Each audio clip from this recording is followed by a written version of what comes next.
Assault होत असेल किंवा तुमच्यावर लैंगिक अत्याचार सुद्धा होत असेल तर तिथं तुम्हाला पुढच्या 5 ते 10 मिनिटांमध्ये पोलीस पोहोचतो. पण त्याला चांगलं कारण असलं पाहिजे. नाही तर उगीच एखादा पिदाडा गोंधळ घालतोय कुठतरी आणि 112ला कॉल करून, ठीक आहे ते सुद्धा करतो आम्ही, नाही असं नाही, परंतु त्या 112चा जो उद्देश आहे ते एखाद्या महिलेला असॉल्ट होते किंवा तिच्याला मारहाण होते किंवा एखाद्या कॉलनीमध्ये 10-15 लोक आपसामध्ये भिडलेले आहेत, तर तो इंटरटेट करण्यापेक्षा मग एक पिदाड्याला इंटरटेट करत बसून वेळ खराब करतो. त्याच्यामध्ये त्याला सुद्धा इंटरटेट करतो आम्ही, घेऊन जातो, दवाखाना करतो, त्याचं मेडिकल करतो, त्याच्यावर कायदेशीर जर त्यांनी दारू पिलं म्हणून अल्कोहोल त्याच्या रक्तामध्ये आलं तर त्याच्यावर सुद्धा केस होते. त्याकरिता 112 सुद्धा वापर करा. तुम्हाला वाटतं की इथं भांडणं होणार आहे, तुम्ही कॉल करू शकता. कुठल्याही बाहेरच्या व्यक्तीचं इथं समोर बसलेल्या गोळ्या, बिस्किट, चॉकलेट दिलेले खाऊ नका. तुम्हाला घरामध्ये आई वडील भरपूर जेवण बनवतात, डबा बनवतात, तोच घ्यायचा, शाळेत येऊन तोच खायचा. दुसऱ्या माझ्यासारखा व्यक्ती चॉकलेट देतो, चल थोडं शाळेच्या बाहेर, नो सॉरी टू से, त्याला सॉरी म्हणा.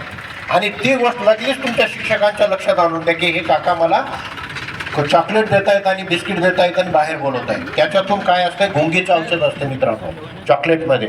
त्याचं वेफर्स खोलतात, बिस्किट पुड्याचं वेफर्स खोलतात, त्यावर गुंगीचं औषध टाकतात आणि तुम्हाला देतात. तुम्ही गुंग होऊन पडून जाता.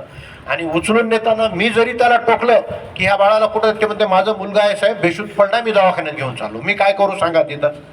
मला स्वप्न पडलंय का ते तुम्हाला चोरून नेते का उचलून नेते, गुंगीचं औषध देऊन नेते? नाही. मी ठोकेल एखाद्याला, अरे ह्या बाळाला कुठं घेऊन चाललं? साहेब माझी मुलगी आहे, पडली, हिला लागलंय आणि हिला दवाखान्यात घेऊन चाललो. मी नाही म्हणू का त्याला? त्याकरिता आणि मग अशा बाळांना नेऊन किडनी काढण्याचे प्रकार हे ते भरपूर मोठे तुमच्या नॉलेजच्या वर आहे, तेवढं बोलत नाही भीतीदायक. परंतु कोणाचंही बाहेरच्या व्यक्तीचं दिलेलं खाऊ नका. बिस्किट खाऊ नका, गोळ्या खाऊ, तुमच्या मम्मी पप्पाला मागा, तुम्हाला खाऊ वाटते. कोणी दिलेला पेढा नाही खायचा, सॉरी म्हणा, त्याला काही हरकत नाही.